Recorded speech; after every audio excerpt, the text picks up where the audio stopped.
Friends, welcome to Best Consulting Services. இன்னைக்கு நம்ம என்ன பார்க்க போறோம் அப்படினா ஹவுசிங் லோன் பத்தி தான் வந்து பார்க்க போறோம். இந்த ஹவுசிங் லோன்ல நிறைய விஷயங்கள் இருக்கு. அதுல இன்னைக்கு குறிப்பா பண்ற விஷயங்கள் என்னன்னா எந்த வட்டி விகிதத்தை வந்து நம்ம யூஸ் பண்ணலாம் அப்படிங்கறத பத்தி தான் இந்த பதிவுல வந்து பார்க்க போறோம். அதுவும் இல்லாம எப்படி எல்லாம் வந்து அந்த செலவுகளை வந்து குறைக்க முடியும் அப்படிங்கறத பத்தியும் இந்த பதிவுல வந்து பார்க்கலாம். சோ ஃபர்ஸ்ட் வந்து நம்ம ஹவுசிங் லோன் போறோம் அப்படினா அதுல ரெண்டு விதமான வட்டி நடைமுறைகள் இருக்கு. அதுல ஒன்னு பாத்தீங்க அப்படினா வந்து மாறும் வட்டி விகிதம் சோ சேஞ்ச் ஆயிட்டே இருக்கும். இன்னொன்று வந்து ஃபிக்ஸ்டு இன்ட்ரெஸ்ட் அப்படின்னு சொல்லுவோம். அதாவது நிலையான வட்டி அப்படின்னு சொல்லுவாங்க. இப்போ இந்த நிலையான வட்டி அப்படின்னா ஆரம்பத்தில் குறைவாக தெரிஞ்சாலும் நீங்கள் வந்து வருஷம் போக போக அது மாறாது அப்படின்னு நினைப்பாங்க. ஆனால் எவ்வளோ வட்டி விகிதம் அதிகமாக இருக்கோ 3 வருஷத்துக்கு ஒருக்கா பேங்க் அதை மாற்றுறதுக்கு வாய்ப்புகள் இருக்குது. அதனால வந்து நீங்கள் என்ன பண்ணணும் அப்படின்னா இந்த சேஞ்ச் இன்ட்ரெஸ்ட்டை தான் வந்து நம்ம எடுக்கணும். அதாவது இன்ட்ரெஸ்ட் வந்து சேஞ்ச் ஆகிட்டே இருக்கும். இப்போ வந்து பேங்க் வந்து ரெப்போ ரேட்டை வந்து ரிசர்வ் பேங்க் ரெப்போ ரேட்டை வந்து குறைக்கிறாங்க, அதிகப்படுத்துகிறாங்க அப்படின்னா அதுக்கேற்ற மாதிரி என்ன ஆகும், நம்மளோட வட்டி விகிதமும் வந்து சேஞ்ச் ஆகும். ஓகேங்களா? அப்போ நீங்கள் ஒரு ரெக்வஸ்ட் கொடுத்தீங்க, பேங்க்கில் போய் ரெக்வஸ்ட் கொடுத்தீங்க அப்படின்னா அந்த வட்டியை வந்து நமக்கு கம்மி பண்ணிக்குவாங்க.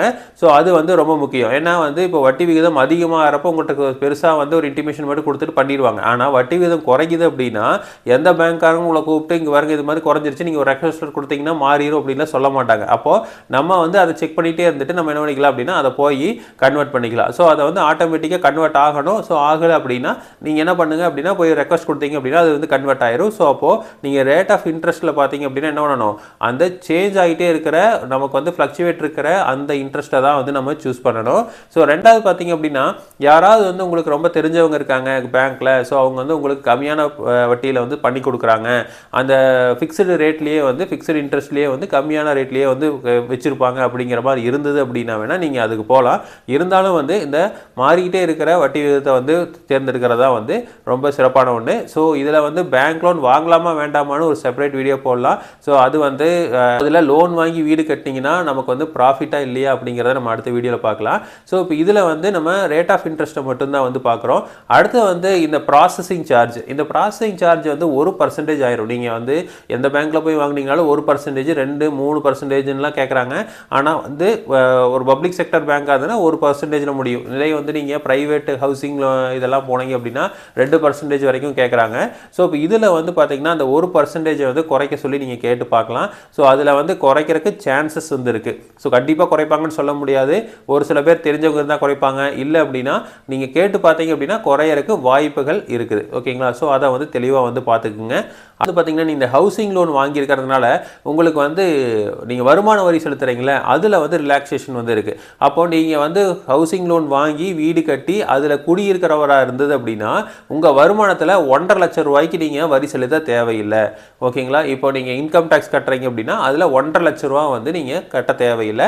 அதுக்கு வந்து வரி கட்ட தேவையில்லை. ஓகேங்களா? ரெண்டாவது பார்த்தீங்கன்னா இந்த ஒரு வேளை அந்த வீட்டை நீங்கள் ஹவுசிங் லோன் போட்டு வாங்கி வாடகை விட்டுருக்கீங்க அப்படின்னா நீங்கள் இந்த வாடகை வருமானம் வரும் இல்லைங்க, அந்த வாடகை வருமானம் தவிர அந்த 1.5 லட்ச ரூபாயில கழிச்சுக்குவாங்க. மீதி இருக்கிற தொகைக்கு நீங்கள் வருமான வரி கட்ட தேவையில்லை. ஓகேங்களா? ஸோ அது வந்து ரொம்ப இம்பார்ட்டண்ட்டான ஒன்று. ஏன்னா நீங்கள் ஹவுசிங் லோன் போகிறதுனால இந்த ஒரு அட்வான்டேஜ் இருக்குது அப்படிங்கிறதையும் நீங்கள் பார்த்துக்குங்க. ஸோ மற்றபடி பார்த்தீங்கன்னா ஹவுசிங் லோனில் பெரிய அட்வான்டேஜஸ் கிடையாது. நீங்கள் 20 வருஷம் கட்டுறீங்கன்னா 20 வருஷமும் கட்டணும். ஓகேங்களா? அந்த 20 வருஷத்துக்கு முன்னாடியே ப்ரீ க்ளோசர் பண்ணீங்க அப்படின்னா கண்டிப்பாக உங்களுக்கு லாஸ் தான் ஆகும். ஸோ அதை பற்றி நம்ம செப்பரேட் வீடியோ போடலாம். ரெண்டாவது பார்த்தீங்க அப்படின்னா இந்த ஹவுசிங் லோன் இருக்கிறப்போ அந்த பத்திரம் டாக்குமெண்ட் எல்லாமே வந்து யார்கிட்ட இருக்கும் அப்படின்னா அந்த பேங்க்கு கிட்ட தான் இருக்கும். ஸோ அதை வந்து நீங்கள் நகல் எடுத்து வச்சுக்கிறது ரொம்ப முக்கியம். ஏன்னா நீங்கள் அந்த லோனை வந்து க்ளோஸ் பண்ணுற வரைக்கும் உங்களுக்கு நிறைய இடத்துல வந்து இந்த பத்திரம் தேவைப்படலாம். ஸோ அதனால் வந்து முன்னாடியே வந்து அந்த நகல் எடுத்து வச்சுக்கோங்க. ஏன்னா அது வந்து ஃபுல்லாக ஈஸியில் முதற்கொண்டு எல்லா இடத்துலையுமே வந்து அது ரெஃப்ளெக்ட் ஆயிரும். நீங்கள் இந்த லோன் வாங்கியிருக்கிறது வந்து MODT போட்டிருப்பீங்க. ஸோ அது எல்லாமே வந்து ரெஃப்ளெக்ட் ஆயிரும். ஸோ அதனால் வந்து நீங்கள் இதெல்லாம் நகல் எடுத்து வச்சுக்கிறது ரொம்ப முக்கியம். ஸோ ஹவுசிங் லோன் போகலாமா வேண்டாமான்னு அடுத்த வீடியோவில் பார்க்கலாம். இதே மாதிரி இன்ஃபர்மேஷன் உங்களை தொடர்ந்து வேணும் அப்படி எங்கள் சேனலை சப்ஸ்கிரைப் பண்ணுங்கள். தேங்க்யூ.